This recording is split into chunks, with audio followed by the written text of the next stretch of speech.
BCCL का काम कर रही एटी देवप्रभा द्वारा बलियापुर प्रखंड के सुरुंगा और झरिया के भोरा से संबंधित था। जब लोग हक मांगने जाते हैं तो सिविल सूट के तरफ कार्रवाई होती है और जब कुछ बोलने जाते हैं तो उस पर क्रिमिनली में कार्रवाई होता है। कोई रैयत जाती है तो उनकी लठैत भी मारती है, पुलिस भी केस करती है, पुलिस भी मारती है, तो लोग जाएंगे कहाँ, किसके दरवाजे जाएंगे? चंद्रदेव महतो और रूप चटर्जी ने जिस विषय को सदन में रखा है काफी गंभीर विषय है और हमें लगता है इस विषय को लेकर हमारी कोयलांचल से आने वाले तमाम जो विधायक हैं वो समर्थन रखते हैं। मेरा ध्यान आकर्षण बीसीसीएल के क्षेत्र संख्या 10 में जो बीसीसीएल का काम कर रही एटी देवप्रभा द्वारा बलियापुर प्रखंड के सुरुंगा और झरिया के भोरा से संबंधित था, जिसमें बलियापुर प्रखंड के सुरुंगा से संबंधित जवाब आया है। जवाब जो ध्यानाकर्षण में जो उल्लेख किए गए थे उसी चीज को जवाब में रखा गया है, थोड़ा विस्तार करके बताया गया है। इसमें मेरा कहना है कि जो उत्खनन काम कर रही है ये उत्खनन काम वहाँ के रैयतों के जो जमीन है उस जमीन पर जबरन ओबीडम किया जा रहा है और उस जबरन ओबीडम में झारखंड सरकार के प्रशासनिक अधिकारी भी मूक दर्शक की तरह है। हम लोग को जो इस पर जो एफआईआर हुआ सीओ द्वारा जो एफआईआर किया गया है 23/12/2023 को, ये एफआईआर भी लगातार 2 महीना तक वहाँ के रैयत धरना पर बैठे, उस धरना में हम भी शामिल थे, तब ये एफआईआर हुआ। इसके बाद भी जो कार्रवाई हुई वो भी गांव के लोग लगातार आंदोलन करते हैं तभी होता है और सिर्फ यहीं तक सीमित रह जाता है। वहीं दूसरी ओर यदि आंदोलन में जाते हैं तो उस पर गांव के लोगों पर रैयतों पर तो तुरंत कार्रवाई होती है। तो ये जो स्थिति है, मेरा कहना है कि बीसीसीएल उस जमीन पर अनाधिकृत रूप से काम कर रहा है तो उस पर कार्रवाई हो। माननीय मंत्री जी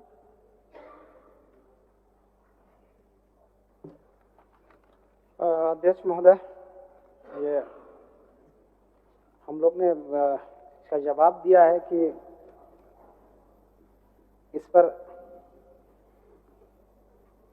अतिक्रमणवाद का कार्रवाई चल रहा है जिसमें 2 नोटिस निर्गत की जा चुकी है। ये बात सही है, माननीय सदस्य जो बात को उठा रहे हैं कि बीसीसीएल के द्वारा या उनके किसी आउटसोर्सिंग एजेंसी के द्वारा इस तरह की कार्रवाई की जा रही है जो रहती जमीन पर अतिक्रमण किया हुआ, यह स्पष्ट बात है। लेकिन चूंकि अतिक्रमणवाद का इसमें मुकदमा चल रहा है तो उसकी प्रक्रिया है, इसलिए ये करने के बाद इस पर जो है ना कार्रवाई होगी, प्रक्रिया पूरा होने के बाद। प्रक्रिया हो गया। माननीय सदस्य, आप संतुष्ट हैं? नहीं महोदय, मेरा कहना है कि जो प्रक्रिया बताया जा रहा है सिविल का जैसे मामला चलता है उस हिसाब से करके छोड़ दिया जाता है। जो जवाब आया इसमें सरकारी जमीन भी है, सरकारी जमीन पर भी वो काम कर रहा है और हम लोग सरकार उसको काम करने दे रही है। हम लोग सिर्फ जोड़ रहे हैं कि केंद्र के पास बकाया 1,36,000 करोड़ का है, लेकिन जो बनता है उस जमीन पर, सरकारी जमीन हो चाहे रैयती जमीन पर हो, बीसीसीएल जो काम कर रही है उसके पास अधिकृत कोई ऐसा दस्तावेज नहीं है, जमीन न रजिस्ट्री हुआ है न ट्रांसफर हुआ है, लेकिन काम कर रही है। उसमें जब लोग हक मांगने जाते हैं तो सिविल सूट के तरफ कार्रवाई होती है और जब कुछ बोलने जाते हैं तो उस पर क्रिमिनली में कार्रवाई होता है। हम बताना चाहेंगे सदन को कि एक रैयत है बलदेव कुंभकार जो 5 जनवरी 2025 को रात को शौच करने के लिए गए अपने जमीन पर, अपने रैयती जमीन पर, रात को उसको हाईवा से कुचल के मार दिया गया। वो रात को अपने घर से निकल नहीं सकते। उस स्थिति, वहाँ की स्थिति ऐसी है कि जलस्तर बहुत नीचे चल गया है, कोई रनिंग वाटर नहीं है, किसी कुआं में पानी नहीं है, कोई चापाकल नहीं चलता है, बाहर शौच के अलावा दूसरा कोई नहीं है। बाहर निकलते हैं तो रात को 9 बजे के बाद लगता है कि दूसरे का राज चल रहा है, दूसरा साम्राज्य है।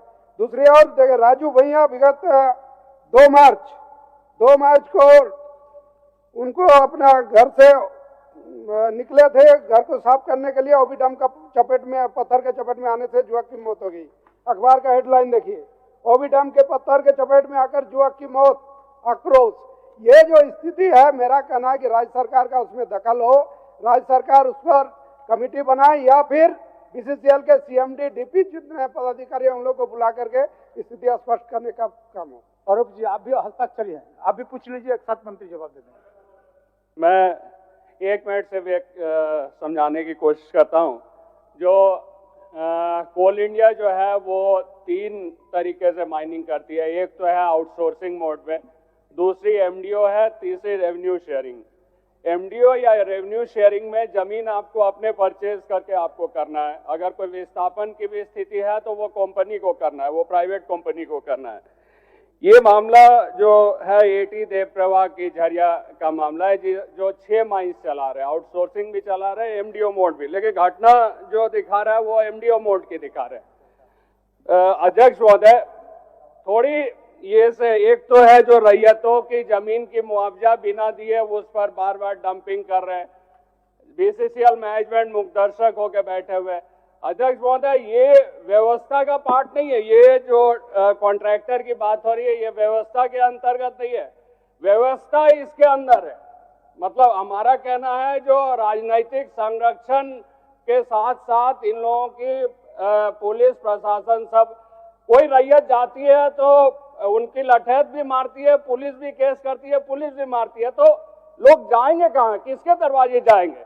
जाने की तो रास्ता भी नहीं है। सिर्फ ये नहीं है अध्यक्ष महोदय, आप देखिए कितने कर की चोरी आपके कोल इंडिया कर रहे हैं। आप जो सरकारी जमीन है, हम तो रैयत है तो ठीक है, हम अपनी जमीन को देख रहे हैं, लेकिन जो सरकारी हजारों एकड़ जो आउटसोर्सिंग वाले जो कोल इंडिया पूरा ईसीएल, बीसीसीएल, सीसीएल में कर रहे हैं, वो कमर्शियल माइनिंग कर रहे हैं। आप कमर्शियल माइनिंग का टेंडर कर रहे हैं और हमें रेट दे रहा है जो कृषि भूमि का रेट है। हमें कृषि भूमि का रेट वो भी जमा नहीं करते। सरकार जानेगी तब तो जो भाई ये आउटसोर्सिंग में या ये कोल इंडिया ने कितना जमीन पर हमारे डंपिंग कर दिए, हमारे माइनिंग कर दी। इसका अलग से सर्वेक्षण हो तो हमको लगता है 1,36,000 करोड़ से भी कहीं ज्यादा रेवेन्यू आज हमको कोल इंडिया से मिलेगी। झारखंड की लॉस है ये, तो इसकी एक अलग से विधानसभा कमेटी बनाए और इन तमाम आउटसोर्सिंगों की जांच करने के लिए, एमडीओ मोड की जांच करने के लिए, रैयतों को, हमारे झारखंड वासियों को संरक्षण करने के लिए हम समझते हैं जो झारखंड विधानसभा, माननीय अध्यक्ष महोदय, आप विधानसभा की एक कमेटी बनाइए और पूरी सारे माइनिंग एक्टिविटीज की कोल का जांच हो।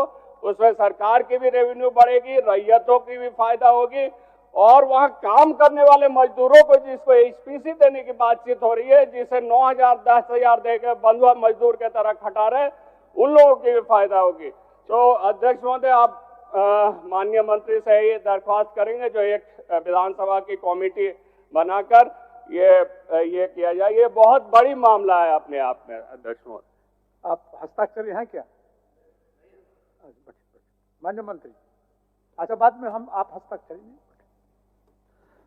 जो मामला माननीय आरूप चटर्जी जी उठा रहे हैं, लगता है सर ये मामला गंभीर है, इसलिए कि चूंकि रैयती का 1.10 एकड़ कुल रकबा पर और सरकार के 118.35 एकड़, अनाबाद सर्वसाधारण 1.10 एकड़, कुल रकबा 119.45 एकड़ भूमि पर सन्निहित है। और जिस तरीके से माननीय सदस्य इस बात को उठा रहे हैं, हमको लगता है कि बहुत गंभीर विषय है। ऐसा और कई मामले होंगे जो माइनिंग को लेकर के, चाहे बीसीसीएल या अन्य लोग जो माइनिंग कर रहे हैं, इस तरह की स्थितियां बनी होगी।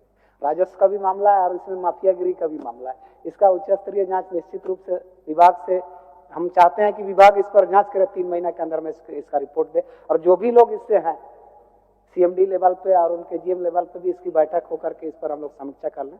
और यदि माननीय सदस्य चाहते हैं कि इसका आउटपुट एकदम ऐसा है तो हमको कोई ऐतराज नहीं है कि इस पर कार्रवाई होना चाहिए, और बहुत बड़ा मामला लगता है। यदि आप चाहें अध्यक्ष महोदय तो इस पर आप नियमन भी दे सकते हैं उन माननीय सदस्य के हिसाब से।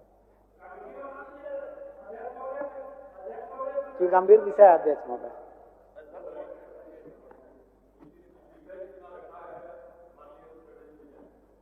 सौ गुना गंभीर मामला है। निहायत गुंडागर्दी चल रही है और ये लोग नदियों में भी ओवरबर्डन को गिरा दे रहे हैं। एक कमेटी बने सदन की, जांच करे और कैसे एक ही कंपनी को 5-5, 6 आउटसोर्सिंग मिल जाता है। इसमें बीसीसीएल की मिली भगत है और बीसीसीएल पर कार्रवाई होनी चाहिए इस मामले। बोलिए जयराम जी।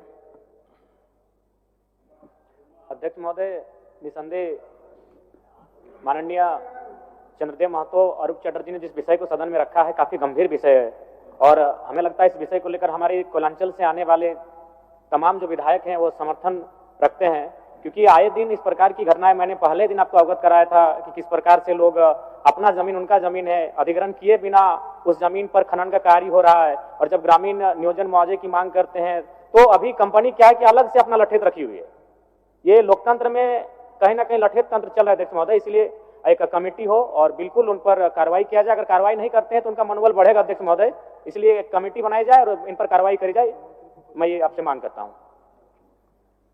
अध्यक्ष महोदय, एक सेकंड मंत्री जी, एक सेकंड, क्या बोल रहे हैं? अध्यक्ष महोदय, ये हमारे धनबाद जिला का ही मामला नहीं है, ये मामला पूरा कोयलांचल का है।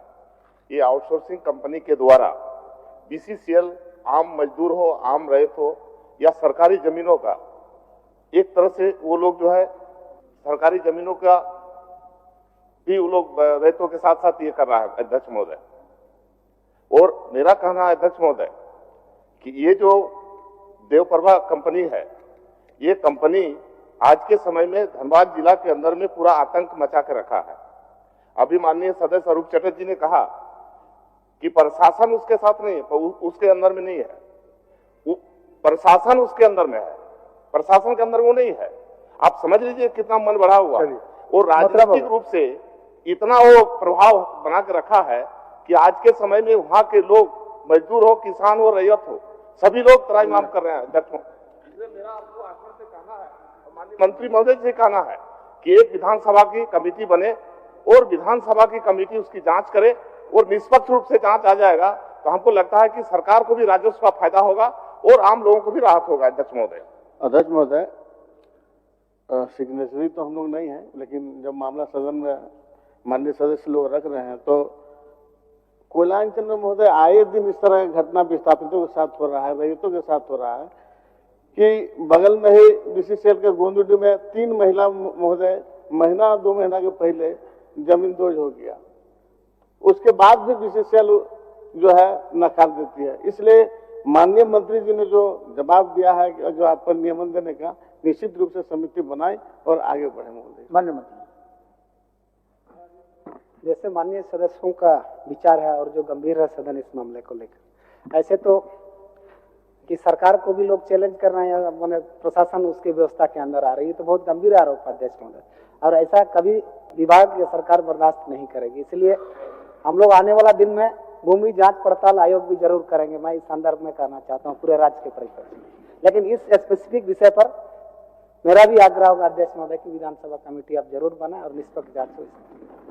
ठीक।